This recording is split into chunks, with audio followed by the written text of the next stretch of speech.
So this is Furby through the Shure SM58. Sing for us, Furby. Hey, holding and new. Don't maybe. How does Furby sound? Hey guys, how are we doing here? I got the SM58, the Shure SM58, versus the Behringer. This is the Ultra Voice XM8500. Now I know you're thinking, wait a minute, this is not your average SM58. You're right. It's actually a cordless, but in the end, it's still an SM58. So how will it sound? Let's find out. Now to do this, I'm going to use my Comica LinkFlex 81 XLR preamp amplifier. If you have a 3-prong microphone, you just plug in your microphone and then your input. And now I'm talking into the microphone. How do I sound? This is the Behringer XM8500. Is that what it is, XM? Yep, XM8500. This is just a cheap $20 microphone. How do I sound on the Behringer XM8500? And of course, now we got to do the singing test. I left my heart. I know. You're asking me to stop. I will. Okay.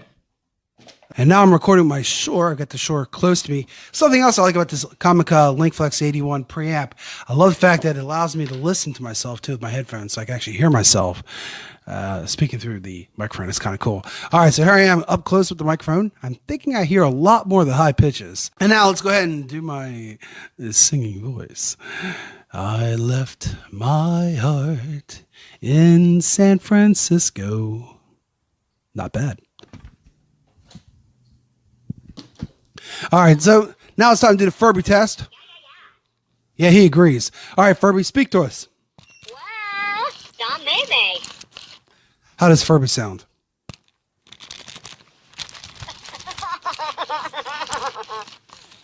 And now we're going to test the microphone with Behringer. New Ika. Hey, maybe Watty. What? He's laughing at us. Hey, good I do though. All right, so which one do you think sounds better? So a quick look at the microphone. Here's the Shure SM58 underneath. And this is what the Shure looks like. Here's the Behringer. That's how it looks. And there's your two microphones.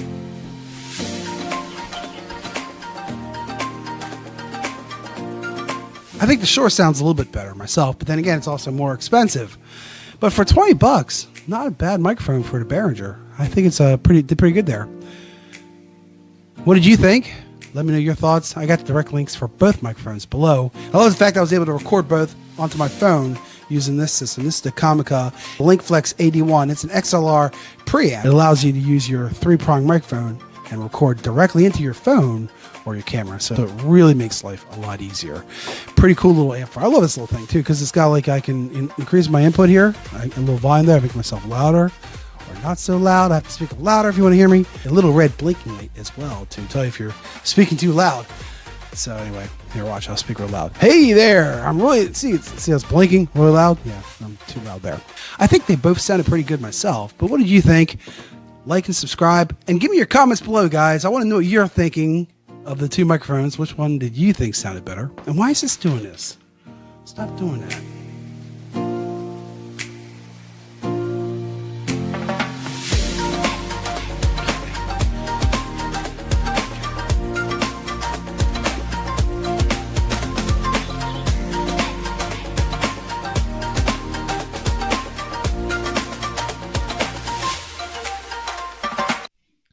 Hey, so you guys are looking at the Behringer XM8500 Ultra Voice dynamic microphone. So I'm going to be showing you a couple of tests between this and the very famous pod mic from Rode. This costs about £100. Both of these require an external interface, so if you are looking to purchase this, just know that you do have to do another purchase and purchase an interface if you don't already have one. I'm going to do one more test with the Video Micro, which is a microphone that you can plug straight into your computer, and you don't need any external interfaces. You wouldn't think that this is going to be in the same range as these microphones. This is £44. It's made for different applications. As you can see, it's got a picture of it attached to a camera, but you'll be pleasantly surprised when I test this as a podcasting close-up vocal mic, which I am going to be testing. What I do like about the Behringer is the build quality is very, very good. It comes in a very, very Nice solid case, and this is all for only what, £20. I see it's a little bit cheaper if you shop around. Very, very good. Very, very impressed. The only thing is the handling of the mic makes a lot of noise if you touch it, but I mean, it's nothing too bad. This one is slightly better. This one's built like a tank, so is this one. I'm going to do the test because that's the most important part of this whole thing. You guys need to hear the results between all three. So I'm going to read a couple of sentences, and then you can make the decision for yourself which one is better. Here we go. The pipe began to rust while new. The pipe began to rust while new. The pipe began to rust while new. Open the crate, but don't break the glass. Open the crate, but don't break the glass. Open the crate, but don't break the glass. Add the sum to the product of these three. Add the sum to the product of these three. Add the sum of the product of these three. Thieves who rob friends deserve jail. Thieves who rob friends deserve jail. Thieves who rob friends deserve jail. Okay, so there you heard all three microphones. I hope you guys liked the quick review, and hope you guys make a good decision and get the right microphone that will work for you, and you can make some good content. Thank you for watching.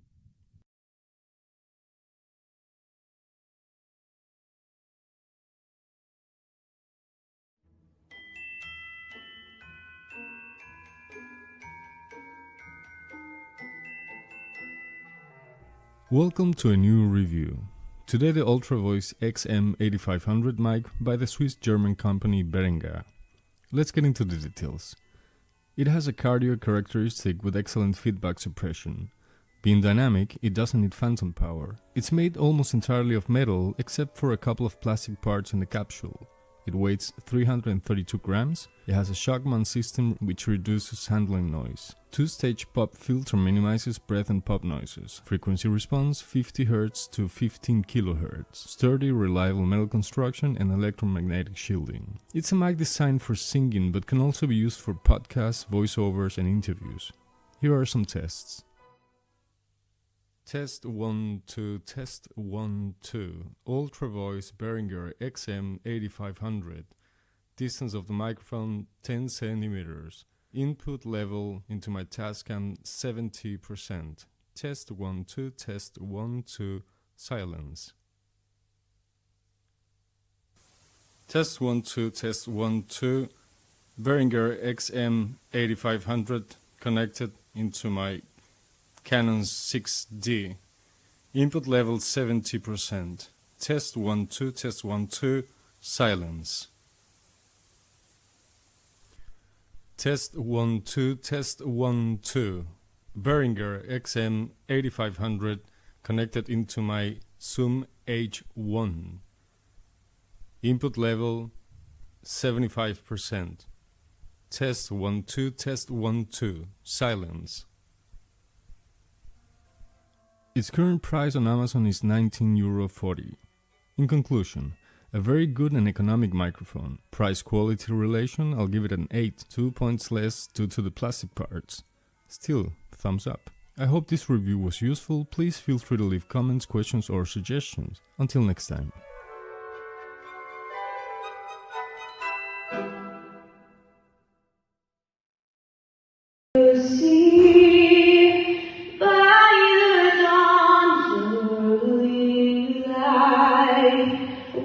So proudly we hailed at the twilight's last gleam, whose broad stripes and bright stars through the perilous fight, nor the ramparts we watched were so gallantly streaming, and the rockets regular the dawn's first singing air gave proof through the night that our flag was still there. Oh, say does that star-spangled banner yet wave, nor the land of the free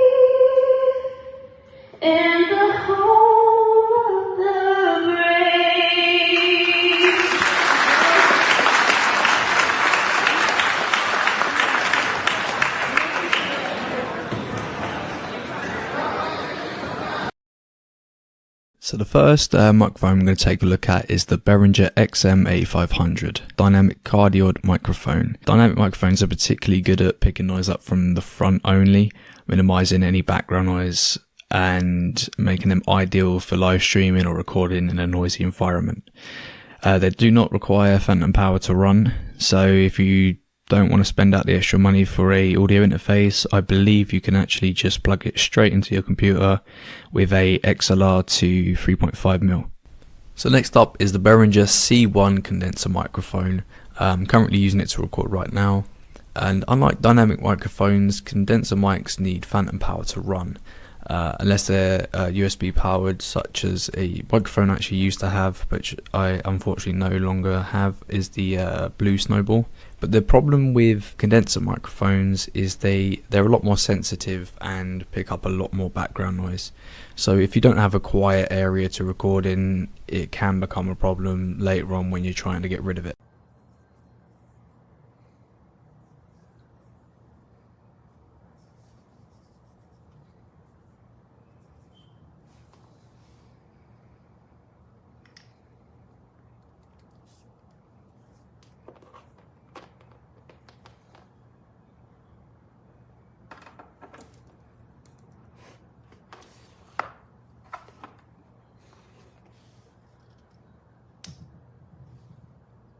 Sound check, test mic 1 2.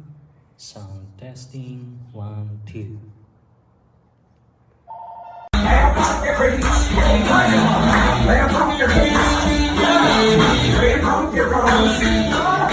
Scratch it from your record.